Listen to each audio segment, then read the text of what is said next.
স্বপ্ন দেখা আমাদের জীবনের অবিচ্ছেদ্য অংশ। আসুন প্রথমেই একটু কথা বলি আমাদের জীবনের এই অদ্ভুত অভিজ্ঞতা সম্পর্কে।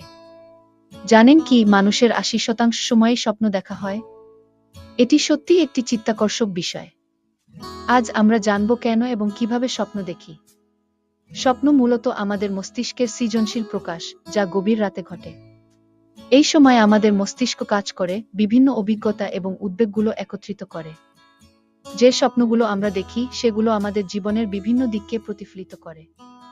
যেমনটা প্রাচীন মিশরে মনে করা হতো স্বপ্ন ছিল দেবতার বার্তা। কিন্তু আধুনিক মনোবিজ্ঞানীরা, বিশেষ করে সিগমুন্ড ফ্রয়েড এবং কার্ল জাং, স্বপ্নের দিকে ভিন্নভাবে তাকিয়েছেন। ফ্রয়েড স্বপ্নকে মানুষটির অবচেতন ইচ্ছা এবং আবেগের প্রতিফলন মনে করতেন, যেখানে জাং তা মানবিক অভিজ্ঞতার আর্কটাইপ হিসেবে দেখেছেন। গবেষণাগুলো দেখিয়েছে স্বপ্ন আমাদের আবেগ নিয়ন্ত্রণে সহায়ক। আপনি কি কখনো এমন স্বপ্ন দেখেছেন যেখানে আপনি তাড়া হচ্ছেন কিংবা অজানা এক জায়গায় হারিয়ে যাচ্ছেন? এই ধরনের স্বপ্ন আমাদের উদ্বেগের প্রতিফলন হিসেবে ধরা হয়। বাস্তব জীবনের চাপ এবং উদ্বেগ আমাদের মনের গভীরে প্রতিফলিত হয় এবং স্বপ্নের মাধ্যমে প্রকাশ পায়।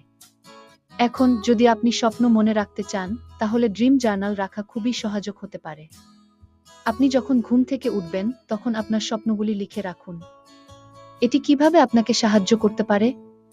চিন্তা করুন, আপনি যদি প্রতিদিনের অভিজ্ঞতা ও অনুভূতির উপর ভিত্তি করে আপনার স্বপ্ন বিশ্লেষণ করতে পারেন, তাহলে তা কি আপনার মনের অবস্থার উন্নতিতে সাহায্য করবে না?